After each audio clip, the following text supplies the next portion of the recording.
शौर्य park में अपने दोस्तों के साथ खेल रहा होता है। इसी बीच घर में राहुल और निशिता के बीच झगड़ा हो रहा होता है। रात में राहुल ऑफिस के बाद काफी लेट घर पहुंचता है, जिसे लेकर निशिता भड़क जाती है और रात का गुस्सा दूसरे दिन शाम को ज्वाला बनकर फूट पड़ता है जब राहुल निशिता को बताता है कि इस महीने वो उसे और शौर्य को लेकर वैकेशन पर नहीं जा सकेगा। राहुल, मुझे तुमसे शादी करने की जरूरत ही क्या थी? इनफैक्ट तुम्हें मुझसे क्या किसी से भी शादी नहीं करनी चाहिए थी, क्योंकि तुम्हारे पास तो बीवी बच्चों को देने के लिए वक्त ही नहीं है। तुम्हारा सारा वक्त तुम्हारे काम के लिए है। कैसी बात कर रही हो निशिता? पिछले साल मैं तुम्हें और शौर्य को लेकर चंडीगढ़ घुमाने ले गया था ना। ओह, तब पिछले साल घुमा दिया तो अगले कितने सालों तक हमें लेकर कहीं घुमाने नहीं जाओगे? Nishita, try to understand. मेरे ऊपर बहुत वर्कलोड है। ऑफिस में नए एम्प्लॉई आए हैं, उन्हें काम सिखाना पड़ता है और नए एम्प्लॉय पर ऑफिस छोड़कर मैं कहीं नहीं जा सकता। तो ठीक है, मैं और शौर्य तुम्हारी जिंदगी से चले जाएंगे। उसके बाद तुम अपना सारा वक्त अपने ऑफिस को देना, तुम्हें कोई डिस्टर्ब नहीं करेगा। क्या मतलब? तुम कहना क्या चाहती हो? यही कि अब मैं तुम्हारे साथ नहीं रह सकती। तुम्हारी वाइफ तो कोई और है। ये कैसी बहकी बहकी बातें कर रही हो निशिता? मेरी लाइफ में तुम्हारे अलावा और कोई नहीं है। मैं तुम्हारे काम की बात कर रही हूँ। तुम्हारा काम ही तुम्हारी वाइफ है, तुम्हारी लाइफ है, जिसके आड़े तुम्हारी फैमिली आ रही है। अगर ऐसा ही चलता रहा तो बहुत जल्दी मैं तुम्हें डिवोर्स दे दूंगी। क्या? डिवोर्स? हाँ, हम एक छत के नीचे रह तो रहे, लेकिन एक रूममेट की तरह। मैं तुम्हें सुबह नाश्ता बनाकर देती हूँ, तुम खाकर और अपना लंच लेकर ऑफिस चले जाते हो और रात में लेट नाइट आते हो, खाना खाकर सो जाते हो। तुम्हारे इस रूटीन में मैं और शौर्य कहाँ है? तो बताओ, हम रह रहे ना रूममेट की तरह। ऐसे रहने से तो अलग हो जाना ही अच्छा है। बस, बहुत हो गया निशिता। कुछ भी बोले जा रही हो। अब मैं भी तुम्हारे साथ नहीं रह सकता। मेरा तुम्हारे साथ दम घुटने लगा है। हर वक्त तुम्हारा मुंह सड़ा रहता है। ऑफिस जाने से पहले लड़ाई, ऑफिस से आने के बाद लड़ाई।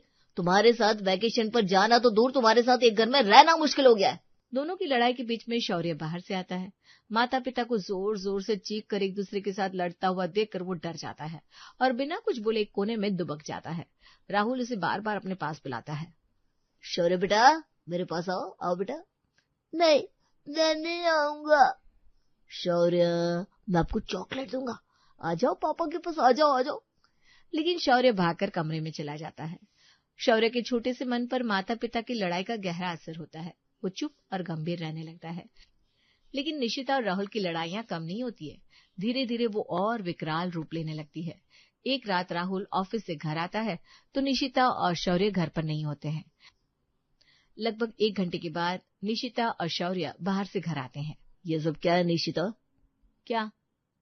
1 घंटे से तुम्हारा इंतजार कर रहा हूँ, लेकिन तुम घर पर नहीं हो। कहाँ गई थी? राहुल, मैं तुम्हारी नौकर नहीं हूँ कि कहीं जाने के लिए मुझे तुमसे इजाजत लेनी पड़ेगी। मैंने ऐसा कब कहा? कम से कम मुझे एक मैसेज तो कर देती कि तुम बाहर जा रही हो।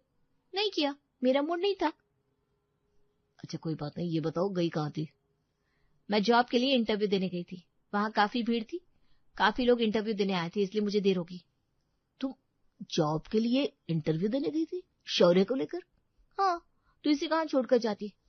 अरे लेकिन तुम्हें जॉब करने की जरूरत क्या है? मैं कमा तो रहा हूँ। कमा तो रहे हो, लेकिन मेरे शौक तो पूरे नहीं कर रहे हो।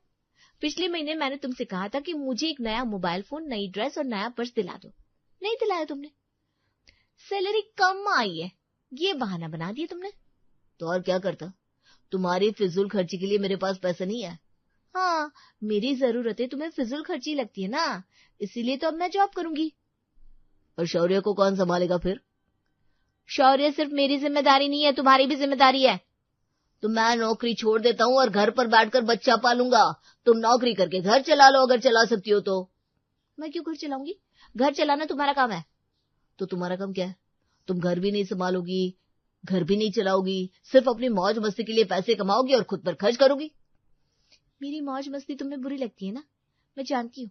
तुम मुझे खुश देखना ही नहीं चाहते हो। अरे बस यार, अगर मैं तुम्हें इतना ही बुरा लगने लगा हूं तो जाओ मेरी तरफ से। तुम आजाद हो, रहो अकेले। हाँ, अकेले रह लूंगी, मुझे तुम्हारी कोई जरूरत नहीं है। मैं कल ही एक अच्छा वकील करके डिवोर्स पेपर तैयार करवाती हूँ। बिल्कुल कराओ। मैं तो कहता हूँ आज और अभी कराओ। मैं अब भी उन पेपर्स पर साइन करने के लिए तैयार हूँ।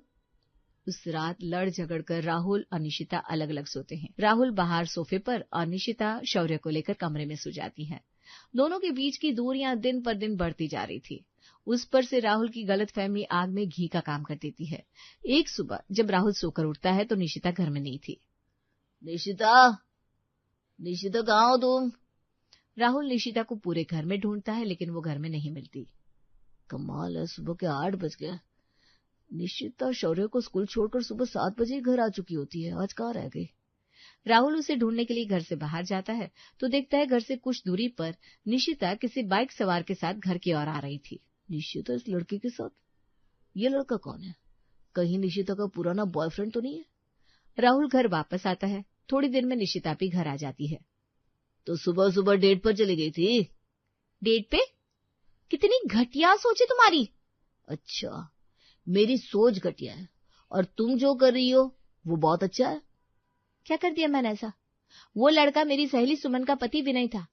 रोज सुमन अपने बेटे को छोड़ने के लिए स्कूल आती थी, लेकिन आज उसकी तबीयत खराब थी तो विनय बच्चे को स्कूल छोड़ने आया था। उसी ने मुझसे कहा कि चलिए आपको घर छोड़ देता हूँ, तो मैं आ गई। इसमें मैंने गलत क्या किया? लेकिन नहीं, तुम तो मेरे बारे में कभी अच्छा सोच ही नहीं सकते। तुम्हारी सोच में कीड़े लगे हैं। मुझे ऐसे घटिया इंसान के साथ रहना ही नहीं है। अरे तो मत रहो ना, ये बार बार क्या कहती रहती हो, नहीं रहना नहीं रहना। अरे मत रहो मेरे साथ, मुझे भी तुम्हारे साथ रहने का कोई शौक नहीं है। थक गया हूं तुम्हारे नखरे उठाते उठाते और तुम्हारे ताने सुनते सुनते। हर बात पर झगड़ा, कोई बात प्यार से होती नहीं तुमसे। अरे तो और क्या करूं? आज तो तुमने मेरे कैरेक्टर पर उंगली उठा दी। ऐसे आदमी के साथ कौन लड़की रहना चाहेगी? I want divorce. सुन रहे हो तुम? I want divorce. अरे मैं भी तुमसे तंग आ गया हूं, रोज रोज एक ही बात। चलो आज वकील के पास चलते हैं, चलो। दोनों में खूब झगड़े होते हैं, लेकिन दोनों में से कोई भी वकील के पास नहीं जाता। राहुल तैयार होकर ऑफिस चला जाता है और निकिता घर के काम में लग जाती है। कुछ दिन तक घर में शांति रहती है। दोनों को लगता है कि उनके बीच सब सामान्य है। एक दिन राहुल ऑफिस से निशिता को फोन करता है। निशिता, आज रात हम डिनर पर चल रहे हैं। सच में राहुल? हाँ, तुम और शौर्य दोनों तैयार रहना। ठीक है। शाम को निशिता और शौर्य दोनों तैयार हो जाते हैं और राहुल उन्हें डिनर पर ले जाता है रेस्टोरेंट में। क्या बात है राहुल, आज बड़े दिनों बाद तुम मुझे डिनर पर लेकर आए हो। तुम्हें अच्छा लगा? बहुत अच्छा लगा। देखो ना, शौर्य भी कितना खुश है। हाँ, लेकिन मैं खुश नहीं हूँ। राहुल की इस बात से माहौल एकदम से चेंज हो जाता है। क्यों, क्या बात हो गई? निशिता, आज कौन सा दिन है? फ्राइडे। तारीख कौन सी है? तुम पहेलियां क्यों बुझा रहे हो? साफ साफ बोलो ना, क्या बात है? आज मेरा बर्थडे है। गिफ्ट देना तो दूर, तुमने मुझे विश तक नहीं किया। ओह सॉरी, मुझे याद नहीं था। अगर मैं तुम्हारा बर्थडे भूल जाता तो तुम मुझे न जाने क्या क्या सुनाती। क्या सुनाती? तुम तो हर बार मेरा बर्थडे भूल ही जाते हो। अरे क्यों झूठ बोल रही हो? अब मेरा मुंह मत खुलवाओ। और रेस्टोरेंट में ही दोनों की लड़ाइयां शुरू हो जाती है। निशिता अपना पर्स उठाकर शौर्य का हाथ पकड़ती है और बाहर आ जाती है। पीछे पीछे राहुल आता है। निशिता रुक जाओ, मैंने खाना ऑर्डर कर दिया। अरे तुम ही खाओ, नहीं खाना मैं। निशिता ऑटो करके घर आ जाती है। थोड़ी देर के बाद खाना पैक करा के राहुल भी घर आ जाता है, लेकिन घर में दोनों के बीच महाभारत शुरू हो जाती है। निशिता यार, मैं अब किसी भी कीमत पर तुम्हारे साथ नहीं रहूंगा। तुम्हें मेरी फीलिंग्स की कोई कदर ही नहीं है। तुमने मेरा बर्थडे बर्बाद कर दिया और तुम्हें इस बात का जरा सा भी दुख नहीं है। और तुमने मेरी जिंदगी बर्बाद कर दी, उसका क्या? मैंने तुम्हारी जिंदगी बर्बाद कर दी है तो क्यों रहती हो मेरे साथ? अब नहीं रहूंगी। मैं तो सोच रही थी शायद तुम सुधर जाओगे, लेकिन तुम सुधरने वालों में से नहीं हो। राहुल और निशिता के बीच बोलचाल बंद हो चुकी थी। निशिता खाना बनाकर टेबल पर रख देती और राहुल चुपचाप खा लेता। इसी तरह राहुल जरूरत की चीजें लाकर टेबल पर रख देता। दोनों एक रोबोट की तरह काम कर रहे थे। कोई किसी से एक शब्द भी बोलना पसंद नहीं कर रहा था। दोनों मन ही मन ये तय कर चुके थे कि अब उन्हें साथ नहीं रहना, लेकिन तलाक लेने की पहल कोई नहीं कर रहा था। धीरे धीरे दोनों के मन में तलाक और उसके बाद होने वाली घटनाओं को लेकर अच्छे बुरे ख्याल आने लगते हैं। अब इस तरह से एक छत के नीचे रहने का क्या फायदा? मुझे निशिता से तलाक ले ही लेना चाहिए, लेकिन तलाक के बाद उसे एलिमनी भी तो देनी पड़ेगी। न जाने कितने पैसे देने पड़ जाए।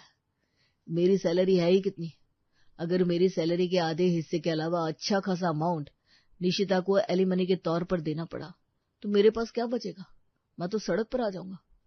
और फिर पापा मम्मी से क्या कहूंगा? उन्हें कैसे बताऊंगा कि मैं निशिता से तलाक ले रहा हूं? उन्होंने कितने अरमानों से हमारी शादी की थी। मम्मी तो निशिता को अपनी बेटी मानती है। मौसी जी, बुआ जी, ताई जी, शिप्रा दीदी, ये लोग जब सुनेंगे तो क्या कहेंगे? नहीं नहीं नहीं। राहुल ये सब सोच रहा होता है, तभी उसकी नजर शौर्य पर जाती है। ड्राइंग रूम में बैठा शौर्य अपने खिलौने से खेल रहा होता है और बार बार राहुल की तरफ देखकर हंस रहा होता है। अगर कोर्ट ने शौर्य की कस्टडी निशिता को दे दी तो मैं शौर्य के बिना कैसे रहूंगा? इसे देखे बिना मेरा दिन नहीं गुजरता। मैं तो एक दिन भी इसके बगैर नहीं रह सकता। मेरा बच्चा, मेरे जिगर का टुकड़ा है मेरा शौर्य। शौर्य से दूर जाने का ख्याल आते ही राहुल घबरा जाता है और उसके पास जाकर उसके साथ खेलने लगता है। थोड़ी देर के बाद उसे पार्क में घुमाने भी ले जाता है और उसे झूला झुलाता है। शौर्य भी बहुत खुश होता है और खिलखिलाकर हंस देता है। मैं शौर्य का बचपन मिस नहीं कर सकता। और फिर इसकी स्टडीज भी तो करानी है। न जाने नाना नानी के घर में इसके साथ कैसा बर्ताव हो, इसकी पढ़ाई लिखाई ठीक से हो पाएगी या नहीं। मेरे बच्चे का भविष्य मुझे खुद संवारना है अपने हाथों से। नहीं नहीं, मैं शौर्य को खुद से दूर नहीं जाने दूंगा। कुछ इसी तरह के विचारों की उथल पुथल निशिता के मन में भी चल रही थी। तलाक के बाद मैं अपने मम्मी पापा के घर चली जाऊंगी, लेकिन क्या तृप्ति भाभी मुझे उस घर में रहने देंगी? अभी मैं 2 दिनों के लिए जाती हूँ मायके तो भाभी का मुंह बन जाता है। मुझे हमेशा के लिए वो कैसे बर्दाश्त कर पाएंगी? कहीं मेरे साथ लड़ाई झगड़े करने लगी तो? और शौर्य का भी नाना नानी के घर में मन नहीं लगता है। वहां जाती ही जिद करने लगता है, मम्मी अपने घर चलो, अपने घर चलो। हमेशा के लिए तो वो वहां नहीं रह पाएगा। फिर मुझे किराए पर घर लेना पड़ेगा जहां मैं और शौर्य अकेले रहेंगे। अरे अकेले कैसे रहूंगी मैं? यार राहुल से बात नहीं हो रही, लेकिन परसों मेरी तबीयत खराब थी। मैं तो बेड से उठ भी नहीं पा रही थी। तब राहुल ने मुझे दवाई ला कर दी थी और शौर्य का ध्यान रखा था। अकेले मैं ये सब कैसे मैनेज करूंगी? और फिर हमारे तलाक का शौर्य पर क्या असर पड़ेगा? वो तो पापा के बिना रह नहीं पाता। उसका भविष्य तो हमें ही बनाना है। अगर हम ही अलग हो गए तो उसका भविष्य खराब हो जाएगा। काफी सोच विचार करने के बाद दोनों पति पत्नी इस नतीजे पर पहुंचते हैं कि अलग होने या तलाक लेने का ख्याल उनके लिए फायदे नहीं बल्कि ढेर सारे नुकसान लेकर आएगा। कुछ दिनों की शांति के बाद राहुल और निशिता धीरे धीरे एक दूसरे की कमियों को नजरअंदाज करना और एक दूसरे का साथ देना शुरू कर देते हैं। दोनों में बोलचाल शुरू हो जाती है। एक दिन की बात है, राहुल निशिता को बताता है कि गांव से उसके मम्मी पापा आने वाले हैं। निशिता, कल सुबह मम्मी पापा आ रहा है, मैं उन्हें लेने स्टेशन चला जाऊंगा। निशिता सिर्फ हूं में जवाब देती है। लेकिन उस रात राहुल काफी देर से घर आता है और अगली सुबह उसकी नींद सुबह 9 बजे खुलती है। अरे यार, मैं तो सोता रह गया। मम्मी पापा की ट्रेन 8 बजे आ गई होगी। वे स्टेशन पर मेरा इंतजार कर रहे होंगे। वो जल्दी से उठकर अपने कपड़े बदलता है और स्टेशन जाने के लिए अपने कमरे से बाहर निकलता है तो देखता है उसके मम्मी पापा बाहर बैठकर चाय पी रहे होते हैं। मम्मी पापा, आप दोनों स्टेशन से घर कैसे आए? रिक्शा करना पड़ा होगा ना? सॉरी पापा मम्मी, वो कल रात में देर से। तभी बीच में राहुल की माँ सविता बोलती है, ऑटो से क्यों आएंगे? निशिता आई थी ना मैं पिक करने। हम तो तेरी गाड़ी से ही घर आए बेटा। अच्छा। राहुल निशिता की ओर देखता है। निशिता धीरे से मुस्कुराकर कहती है, आप चाय पी लीजिए, मैं आप लोगों की पसंद का खाना बनाती हूँ। राहुल ने सोचा था मम्मी पापा के आने की खबर सुनकर निशिता उससे झगड़ा करेगी, लेकिन ऐसा कुछ नहीं होता। उल्टा निशिता बिना किसी शिकायत के उन्हें स्टेशन से पिक करके घर ले आती है। निशिता में ये चेंज राहुल को बहुत अच्छा लगता है। वो कूल फील करता है। थैंक गॉड कोई सीन नहीं हुआ। चलो निशिता में थोड़ी समझदारी तो आई। इसी तरह से एक सुबह राहुल सोकर उठता है तो देखता है उसके साइड टेबल पर कुछ फ्लावर्स और गिफ्ट रखे हैं। निशिता, ये सारे फ्लावर्स और गिफ्ट किसने भेजा है? ये किसी ने भेजा नहीं, ये मेरी तरफ से आपके लिए है। आज कुछ है क्या? आज हमारी शादी की 6ठी सालगिरह है। ओह सॉरी निशिता, मैं तो भूल ही गया था। आई एम सॉरी यार, मैं तुम्हारे लिए कुछ नहीं लाया। कोई बात नहीं राहुल, मैं जानती हूँ आप ऑफिस भी संभालते हैं, मेरी शौर्य की जिम्मेदारी भी उठाते हैं, मम्मी पापा का ख्याल भी रखते हैं। आप भूल गए होंगे तो क्या फर्क पड़ता है? मैरिज एनिवर्सरी हम दोनों की है, किसी एक को याद रहे यही काफी है। और तुमने मुझे याद दिला दिया, इसके लिए थैंक यू सो मच। ऐसा कहकर राहुल निशिता को गले से लगा लेता है। जहां निशिता और राहुल के बीच छोटी छोटी बातों को लेकर घमासान लड़ाई हुआ करती थी, वहीं अब दोनों एक दूसरे को खुश करने और एक दूसरे के साथ एडजस्ट करने लगे थे। राहुल भी निशिता की छोटी मोटी गलतियों को नजरअंदाज करता है। एक बार निशिता की मम्मी का फोन आता है। निशिता बेटा, तेरे पापा की तबीयत बहुत खराब है, उन्हें तेज बुखार है, हम सब उन्हें लेकर हॉस्पिटल जा रहे हैं। मम्मी आप हॉस्पिटल पहुंचो, मैं भी वहां आती हूँ। निशिता शौर्य को लेकर हॉस्पिटल जाती है, लेकिन वो राहुल को बताना भूल जाती है। शाम को उसे याद आता है, ओ राहुल के घर आने का टाइम हो गया और घर की चाबी तो मेरे पास है, राहुल को फोन कर देती हूँ। लेकिन उसी समय उसके पास राहुल का फोन आता है। फोन उठाते ही निशिता सफाई देने लगती है। सॉरी राहुल, मैं आपको बताना भूल गई, मैं घर पर नहीं हूँ। लेकिन राहुल तो बिल्कुल भी गुस्सा नहीं करता, ना ही चीखता चिल्लाता है। वो बड़े शांत स्वर में कहता है, कोई बात नहीं निशिता, तुम कहाँ हो ये बता दो, मैं तुम्हें लेने आ जाता हूँ। राहुल मैं हॉस्पिटल में हूँ। ये सुनते ही राहुल घबरा जाता है। हॉस्पिटल में? क्या हुआ, तुम ठीक तो हो ना? शौर्य कहाँ है, वो ठीक है ना? मैं और शौर्य बिल्कुल ठीक है, दरअसल पापा की तबीयत खराब है। क्या पापा जी की तबीयत खराब है और तुमने मुझे बताया तक नहीं? तुम लोग किस हॉस्पिटल में हो मुझे बताओ, मैं अभी वहां आता हूँ। निशिता उसे हॉस्पिटल का एड्रेस बताती है। थोड़ी देर में ही राहुल उसके पास पहुंच जाता है। जैसा कि निशिता सोच रही थी, राहुल उससे झगड़ा करेगा, लेकिन ठीक उससे उल्टा। राहुल तो उससे और शौर्य को लेकर काफी कंसर्न दिखाता है और उसके पापा से मिलने के लिए अस्पताल भी पहुंच जाता है। राहुल का ये बिहेवियर निशिता को काफी अच्छा लगता है। धीरे धीरे राहुल और निशिता के रिश्ते सुधर चुके थे। दोनों अब एक दूसरे की खुशियों का भी ख्याल रखने लगे थे।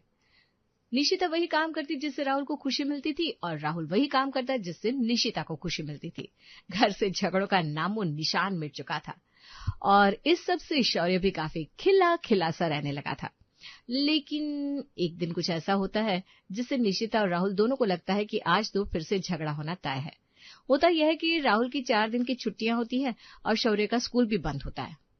निशिता, मैं सोच रहा था हम कई दिनों से कहीं घूमने नहीं गए। मेरी 4 दिनों की छुट्टियां पड़ रही है, शौर्य का स्कूल भी बंद है। चलो तुम लोगों को गोवा घुमा लाता हूँ। ये तो बहुत अच्छी बात है, मैं सामान पैक कर लेती हूँ, आप सारी बुकिंग करवा लो। हाँ ठीक है, मैं भी सारी बुकिंग कर लेता हूँ। इसी बीच राहुल के पास किसी का फोन आता है और उसकी बातें थोड़ी लंबी हो जाती है। काफी रात हो जाती है। थके होने के कारण वो खाना खाकर सो जाता है और कोई बुकिंग नहीं हो पाती। अगले दिन, निशिता यार, कल मैं ना तो फ्लाइट की बुकिंग करा पाया ना होटल की। हमारा एक दिन तो हाथ से निकल गया। मैं बहुत थका हुआ था तो सो गया। सॉरी यार, मैं आज बुकिंग जरूर कर लूंगा, प्रॉमिस। राहुल पहले ही अपनी सफाई देने लगता है ताकि झगड़ा ना हो, लेकिन निशिता की ओर से मिला जवाब उसे हैरान कर देता है। कोई बात नहीं राहुल, इसमें इतना परेशान होने की कोई जरूरत नहीं है। गोवा तो हम फिर कभी घूम लेंगे। मैं सोच रही थी क्यों ना हम मम्मी जी और पापा जी के पास गांव चले, शहर से दूर, गांव के शीतल वातावरण में।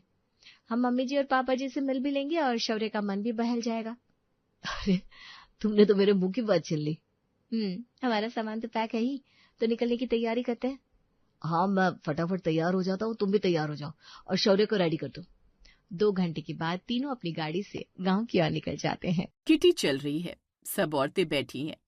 कौशल्या, सच बताऊं, तुम्हारी घर जब जब किटी होती है तब तक मैं और कृतिका घर पर खाना ही नहीं बनाते हैं। हाँ सही कहा आंटी, आप इतनी सारी डिशेस बना देती हैं और पैक भी कर देती हैं कि हमें कुछ बनाने नहीं पड़ता है घर पर। अरे अब पॉटलक पार्टी का मतलब ही यही है कि सब लोग कुछ न कुछ नया बना कर लाएं। हाँ, और माँ जी और मैं तो हर महीने सोचते हैं कि आप लोगों के साथ क्या नया शेयर करें। अरे कोमल जी, आप तो पहली बार हमारी किट्टी में आई हैं, आप भी कुछ बताइए अपने बारे में। जी, मैं और मेरी बहू भी अच्छा खाना बना लेते हैं। हाँ हाँ, अगले महीने हम सब आपके घर ही आएंगे। आखिर हम भी तो देखें कि आखिर आप क्या क्या बना लेती हैं। ये कौशल्या ना इतना बनाती अच्छा है, उतना ही सबकी खबर भी रखती है। हमारे खाने में कमियां तो ऐसे निकाल लेती है जैसे कोई पुलिस चोर को एक ही नजर में पकड़ लेता है। फिर तो आपको हमारे घर कुछ भी नहीं मिलेगा, क्योंकि मैं और मम्मी जी इतना अच्छा खाना बनाते हैं कि आपको शिकायत का मौका ही नहीं मिलेगा। और अगले महीने आप सब हमारे घर आए तो सब लोग टिफिन लेकर आइएगा, सब खाना खाइएगा और लेकर भी जाइएगा। वो तो अब आपका खाना खाकर ही पता चलेगा कि घर ले जाने लायक है भी या नहीं। वैसे लगता है मिर्ची लगी है आपको। क्या? इस सब्जी में मिर्ची बहुत है, मैं तो खा ही नहीं पा रही हूँ। लगता है बनाते वक्त आप अपने दुश्मन के बारे में सोच रही थी। क्यों? कुछ भी। अब आपने इतनी तारीफ कर ही दी है अपनी, तो अगले महीने का इंतजार रहेगा हमें तो। जी, ये था आम किटी का हाल। जो हर महिला मंडल में होता ही है कि एक की तारीफ सुनकर दूसरा अपने आप की बड़ाई कर ही देता है। लेकिन सुरभि ने जितनी अपनी तारीफ की थी उतना तो वो कुछ खास जानती भी नहीं थी, इसलिए घर आकर कोमल घबरा गई। अरे सुरभि, तुमने कह तो दिया है कि हम ऐसा खाना बनाते हैं वैसा खाना बनाते हैं, लेकिन ये तो तू भी जानती है कि हम दोनों को कोई खास सब्जियां बनानी नहीं आती हैं। अरे मुझे पता है माँ जी, लेकिन अब अपनी बेइज्जती कैसे करवाती मैं सबके सामने, इसीलिए मैंने कह दिया कि हमें सबसे अच्छा खाना बनाना आता है। लेकिन बोलने और करने में बड़ा ही फर्क है। अब कैसे बनाएंगे इतना स्वादिष्ट खाना जो सब टिफिन भर कर भी ले जाएं? हमारे पास पूरा 1 महीना है माँ जी, आप चिंता मत कीजिए, हम कुछ न कुछ जुगाड़ तो लगा ही लेंगे। कोमल और सुरभि अगले ही दिन लग गए यूट्यूब खोलकर, जहाँ कितने सारे चैनल दावा कर रहे थे कि वो 1 महीने में 20 तरह के व्यंजन और सब्जियां सिखा सकते हैं। बस फिर क्या था, कोमल और सुरभि भी लग गई सीखने में। 1 महीने में बनाना सीखिए 20 तरह की सब्जियां। ये देखिए माँ जी, यहाँ पर हम बहुत कुछ सीख सकते हैं। आइए देखते हैं कि क्या बना रही हैं ये। हाँ ठीक है, देखिए इस 5 आलू से हम क्या क्या बना सकते हैं। पहले आलू का भरता बनाएंगे, फिर बनाएंगे दम आलू, उसके बाद हम बनाएंगे आलू के लच्छे, फिर तरी वाले आलू। ये क्या है, ये तो एक ही आलू से 20 तरह की बस अलग अलग चीजें बना रही है। हाँ बात तो सही है आपकी माँ जी, कोई बात नहीं, यूट्यूब पर और भी बहुत कुछ है, आइए वो देखते हैं। हाँ हाँ, इसे हटाओ और कुछ और लगाओ। सुरभि एक चैनल हटाती दूसरा लगाती, लेकिन कहीं पर ज्यादा मुश्किल चीजें सिखाई जा रही थी तो कहीं पर सिर्फ बेसिक जो उन्हें पहले से आती थी। दोनों सास बहू पूरा दिन फोन देखती रही और रात को कुछ चुनिंदा व्यंजन ढूंढ कर निकाले, जैसे पनीर 2 प्याजा, आलू मटर पुलाव, केसर वाली खीर। ये सब दोनों सास बहू ने बनाकर जब विकास के आगे रखा तो विकास की आंखें चकाचौंध हो गई। आज घर में कोई उत्सव है क्या, जो आप दोनों ने अपने शरीर को कष्ट दिया है? आपका क्या मतलब है कि हम आपके लिए कुछ नहीं बनाते हैं? हाँ, हम 2 साल पहले कोफ्ते बनाए थे मेरे जन्मदिन पर, जो जल गए थे, वो याद है मुझे। बाकी तो दाल रोटी टिंडे तुरई से काम चल रहा है हमारा। अच्छा अच्छा, ठीक है, अब ज्यादा मत बोल, ये सब टेस्ट करके बता कि कैसा बना है। इसका मतलब ये सब खाना बिना टेस्ट किए आपने यहाँ रखा है, मुझे बलि का बकरा बनाने के लिए? हाँ तो आप हमारे लिए इतना नहीं कर सकते हैं?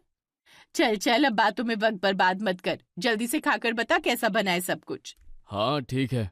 विकास बलि का बकरा तो बन गया था, लेकिन उसका पचका तब हुआ जब खाना इतना बेकार था कि ना तो उससे निगला जा रहा था और ना ही उगला।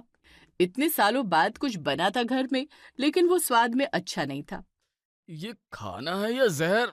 कैसा स्वाद है? ये पनीर 2 प्याजा तो गोबर जैसा लग रहा है बिल्कुल, और मटर पुलाव में मटर पत्थर बन गया है, और ये खीर नहीं, बस चीनी है चीनी। इंसानों के लायक नहीं है ये खाना। देख सुरभि, मैंने पहले ही कहा था कि हमसे ये वीडियो देखकर खाना नहीं बनेगा, लेकिन तू है कि वहाँ किटी में इतने बड़े बड़े वादे करके आ गई है। लेकिन वीडियो में तो उसने कैसे सब कुछ फटाफट बना लिया था। फोन में देखना और बनाना अलग चीज होती है, अब कैसे बनाएंगे इतना स्वादिष्ट खाना? माँ जी कोई बात नहीं, अगर हम वीडियो देखकर नहीं बना सकते तो कोई बात नहीं, हम कुकिंग क्लास ज्वाइन करते हैं। अब इस उम्र में मैं कुकिंग क्लास ज्वाइन करूं? माँ जी तारीफ होगी तो दोनों की होगी, अगर बुराई होगी तो भी दोनों की। ठीक है, अब कहाँ चलना है कुकिंग क्लास? सुरभि अपने घर के ही पास एक नामचीन कुकिंग क्लास ढूंढ लेती है, जहाँ की टैगलाइन भी यही थी कि 1 महीने में बनाना सीखे 20 तरह की सब्जी। दोनों सास बहू को लगा कि इस बार तो उनका काम बन ही जाएगा। कुकिंग क्लास में दाखिला तो ले लिया था, लेकिन असली कहानी अब शुरू होने वाली थी। दोनों को लग रहा था कि 1 महीना बहुत होता है, लेकिन जैसे जैसे दिन बीतने लगे उन्हें समझ आने लगा कि ये रास्ता उतना आसान नहीं है जितना उन्होंने किटी में बोल दिया था। पहला हफ्ता। सुरभि, ये 3री बार है जब हमारी सब्जी जल गई है, धीमी आंच तेज आंच, पता ही नहीं क्या क्या है इसमें तो। माँ जी आप ही तो कह रही थी आंच तेज कर दो जल्दी बनेगा। अरे मैंने तेज करने को कहा था, आग लगाने को नहीं। कोई बात नहीं, अभी तो बहुत वक्त है हमारे पास। दूसरा हफ्ता। आज हम बनाएंगे मलाई कोफ्ता। माँ जी आज तो कुछ अच्छा सीखेंगे। ये कोफ्ता है या पत्थर, इसमें नमक किसने डाला? मैंने। और ये चीनी किसने डाली? मैंने। आप दोनों मिलकर क्या प्रयोग कर रही हैं यहाँ? ये खाने लायक नहीं बल्कि बम फेंकने लायक कोफ्ते हैं। देख लिया इज्जत का क्या हाल हो रहा है। माँ जी अब तो और मेहनत करनी पड़ेगी, आप चिंता मत कीजिए, सब हो जाएगा। लेकिन मेहनत भी कभी कभी साथ नहीं देती। 3रे हफ्ते तक आते आते दोनों का आत्मविश्वास हिलने लगा था। शायद उन्हें लगने लगा था कि मलाई कोफ्ता, पनीर कढ़ाई ये कढ़ाई की बात नहीं मेरा मतलब है उनके बस की बात नहीं। आज क्या नया बना है? आज कुछ नहीं, आज हम आराम कर रहे हैं। है? मतलब आज मैं चैन से खाना खा सकता हूँ? आप ना बस मजाक उड़ाइए। मजाक नहीं, अनुभव बोल रहा है। इतने हफ्तों से ना जाने कभी कौन सा जहर तो कभी कौन सा जमला गोटा खा रहा हूँ। चौथा हफ्ता आ गया था। अब किट्टी बस 2 दिन दूर थी, लेकिन सच्चाई ये थी कि उन्हें अब भी ढंग से 5 सब्जियां भी नहीं आती थीं। और अब इज्जत का सवाल था। सुरभि सच बताओ, हमसे नहीं होगा ये। माँ जी मैंने भी यही सोचा है। तो अब सबके सामने बेइज्जती करवाएंगे? नहीं, एक आइडिया है। क्या? हम बाहर से खाना मंगवा लेते हैं। क्या? ये धोखा होगा। माँ जी, इज्जत बचाने का नाम ही तो जिंदगी है। लेकिन अगर किसी को पता चल गया तो? नहीं चलेगा, हम सब कुछ अपने बर्तनों में निकाल देंगे। और आखिरकार वही हुआ। किटी वाले दिन सुबह सुबह दोनों ने एक बड़े होटल से 20 तरह की सब्जियां ऑर्डर कर दी। सब कुछ प्लेटों में सज गया। खुशबू इतनी अच्छी थी कि खुद कोमल और सुरभि भी एक पल को भूल गई कि ये उन्होंने नहीं बनाया। अरे वाह, आज तो कमाल हो गया। खुशबू से ही पता चल रहा है कि मेहनत की है। कोमल जी, ये तो होटल से भी अच्छा है। सच में इतनी परफेक्ट ग्रेवी, इतना बैलेंस्ड मसाला। मैं मान गई, आपने तो कमाल कर दिया। ये क्या हो रहा है? माँ जी, लगता है किस्मत साथ दे रही है। कोमल जी, एक बात बताइए, आपने ये सब कहाँ से सीखा? हाँ, हमें भी सीखना है। अगली किटी में आप हमें सिखाइए 1 महीने में 20 तरह की सब्जियां। हम सिखाएं? जी वो, हाँ, अब तो आप ही हमारी गुरु हैं। सब ताली बजाने लगती हैं। अब जो सबसे बड़ा डर था वही सामने खड़ा था। झूठ से बचने के लिए जो रास्ता चुना था वही अब गले की फांस बन चुका था। दोनों सास बहू खुद कुछ नहीं सीख पाई तो अब दूसरों को सिखाने की बारी आ गई थी। देखा, मैंने कहा था ना ये गलत है। अब क्या करें माँ जी? कहानी यहाँ खत्म नहीं होती। असली मजा तो अब शुरू होगा, क्योंकि इस बार दाव इज्जत का नहीं गुरु बनने का था। और मजे की बात, उन्हें अब भी ढंग से सब्जी बनानी नहीं आती थी। किटी खत्म हो चुकी थी, लेकिन असली तूफान अब घर के अंदर उठने वाला था। बाहर सब उन्हें गुरु मान चुके थे और अंदर उन्हें गैस तक ठीक से जलाना नहीं आता था। सुरभि, ये तूने क्या कर दिया? मैंने क्या किया माँ जी? आपने भी तो हाँ में हाँ मिलाई थी। मैं तो घबरा गई थी, मुझे समझ ही नहीं आया क्या बोलूं। अब क्या करें? अब क्या? अब तो या तो भाग जाओ इस मोहल्ले से या सच बोल दो। भागना भी कोई हल है? और सच बोलेंगे तो जो इज्जत बनी है वो भी चली जाएगी। तो फिर अब हमें सच में सीखना पड़ेगा। 1 महीने में नहीं सीखा, अब 1 हफ्ते में सीखेगी। मजबूरी इंसान से सब कुछ करवा देती है माँ जी। अगले ही दिन से घर का माहौल बदल गया। पहले जहाँ रसोई में सन्नाटा रहता था, अब वहां युद्ध जैसा माहौल था। दोनों सास बहू अब सीखने के लिए नहीं सीख रही थी, बल्कि सिखाने के लिए सीख रही थी। लेकिन बात घूम फिर कर वही आ रही थी कि कभी सब्जी जल जाती तो कभी पनीर पिघल जाता। उठ जा सुरभि, प्रैक्टिस शुरू करनी है। माँ जी, अभी तो सोने दीजिए। सोना है तो इज्जत भी सो जाएगी। आज क्या बनाए? वही जो सबसे आसान हो, आलू की सब्जी। लेकिन हमने तो ये भी खराब बनाई थी। इस बार नहीं होगी। माँ जी, ये काली क्यों हो गई? तूने फिर से जलाया? मैंने तो बस थोड़ी देर के लिए फोन देखा था।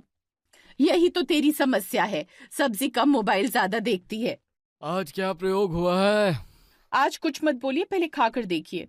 ये क्या है? सब्जी है। किसकी? Mix veg. मिक्स वेज या मिक्स सजा? इसमें हर स्वाद अलग अलग लग रहा है। देख सुरभि, ऐसे नहीं होगा। तो फिर हमें फिर से बाहर का सहारा लेना पड़ेगा। लेकिन इस बार तो हमें सबको सिखाना है। हाँ, और वही सबसे बड़ी समस्या है। फिर शुरू हुआ दूसरा प्लान, क्योंकि खाना तो दोनों सास बहू से बनने से रहा था। अब अगर इज्जत बचानी थी तो यही दूसरा प्लान बनाना ही था। माँ जी, अगर हम हर डिश बाहर से मंगवाकर उसे थोड़ा थोड़ा बदल दें, मतलब जैसे ऊपर से धनिया डाल देंगे, थोड़ा मक्खन डाल देंगे और कहेंगे कि हमने बनाया है। और अगर किसी ने सामने बनवाने को कह दिया तो हम कह देंगे कि आज सिर्फ थ्योरी क्लास है। सभी महिलाएं फिर से इकट्ठा होती हैं। आज तो हम सीख कर ही जाएंगे। हाँ, नोटबुक भी लाई हूं और मैं तो वीडियो भी बनाऊंगी। कोमल और सुरभि के चेहरे का रंग उड़ जाता है। वो आज हम पहले आपको समझाएंगे। नहीं नहीं, पहले बनाइए फिर समझाइए। अब क्या करें? माँ जी, प्लान बी। सुरभि गैस के पास खड़ी होती है खाली कढ़ाई लेकर। सबसे पहले कढ़ाई गरम करते हैं। उसमें कुछ डालोगी भी या सिर्फ गरम करोगी? सब हंसते हैं, तभी डोरबेल बजती है। कौन होगा? मैडम, आपका ऑर्डर 20 तरह की सब्जियां। कौन सा ऑर्डर? 20 तरह की सब्जियां? अच्छा, तो ये राज है। वो वो हम असल में, मतलब ये सब आपने नहीं बनाया? नहीं, नहीं बनाया। हमें कुछ खास नहीं आता था, हमने बस दिखावा किया। एक पल के लिए लगा कि अब सब खत्म हो गया, लेकिन फिर डिलीवरी बॉय की नजर किटी की हर महिला पर पड़ी जो वहां बैठी थी, और फिर उसने वो कहा जो किसी ने सोचा नहीं था। अरे मीठी मैम, कृतिका मैम, आप सब यहाँ? अच्छा, आज इन मैम के यहाँ किट्टी है, तभी इन्होंने बाहर से ऑर्डर किया है। हमने भी मतलब? और कौन ऑर्डर करता है बाहर से? अरे मैडम, जब जब किसी के घर किट्टी होती है तब तब ये सब बाहर से ही ऑर्डर करते हैं, तभी तो मैं इन सबको जानता हूँ। क्या हर कोई बाहर से ऑर्डर करता है? चलिए, अगली बार जिसके घर हो तो बता दीजिएगा। अब हम चलते हैं। इसका मतलब आप सब भी खाना बाहर से ऑर्डर करते हैं? और नहीं तो क्या, आखिर इतना परफेक्ट खाना किससे ही बनता है? आपने बनाया था तभी तो हम आपसे सीखने आए थे, और हम है कि खुद कुकिंग क्लास ज्वाइन किए बैठे थे। वही ना जो पिछली गली में 1 महीने में बनाना सीखिए 20 तरह की सब्जियां। हाँ, आपको कैसे पता? क्योंकि हमने भी वहीं से सीखी है सब्जियां जो आज तक कभी नहीं बनी। और वो जो वहां सिखाती हैं वो खुद भी किसी और के पास सीखती हैं कुकिंग क्लास।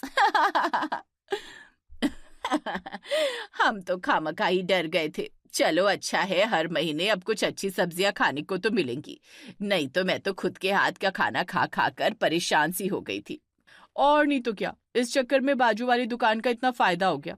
कितनी बार पनीर और मसाले आ गए, अब तो तुरई की याद आने लगी है पनीर को खा खा कर। हाँ, कम से कम वो बना तो लेते हैं ठीक से, वो भी बिना किसी कुकिंग क्लास के। अगली किटी में दाल चावल बनाएंगे जो सबको आते भी हों। हाँ, वो तो मैं आपको सिखा भी सकती हूँ बहन जी। तो फिर क्या कहती हो कोमल, खोल ले हम भी कुकिंग क्लास? आइडिया तो अच्छा है। खोल तो लोगे आप दोनों, लेकिन उसमें आएगा कौन? एक दिन बनाएंगे, दूसरे दिन वो डिलीवरी बापू आकर खड़ा हो जाएगा, मैडम आपका ऑर्डर। वैसे अगर आज वो नहीं आता तो हम सब यूं ही चलते रहते, और हम लोग तो आपको सच में सिखाई देते। 1 महीने में बनाना सीखिए 20 तरह की सब्जियां। चलो हम भी बच गए। चलिए आइए खाना खाते हैं। कभी कभी बात इतनी बड़ी नहीं होती जितना हम उसे बना देते हैं। झूठ की चादर बहुत छोटी होती है जो कभी न कभी फट ही जाती है। इसलिए सच का सहारा लें और मजे से जिएं।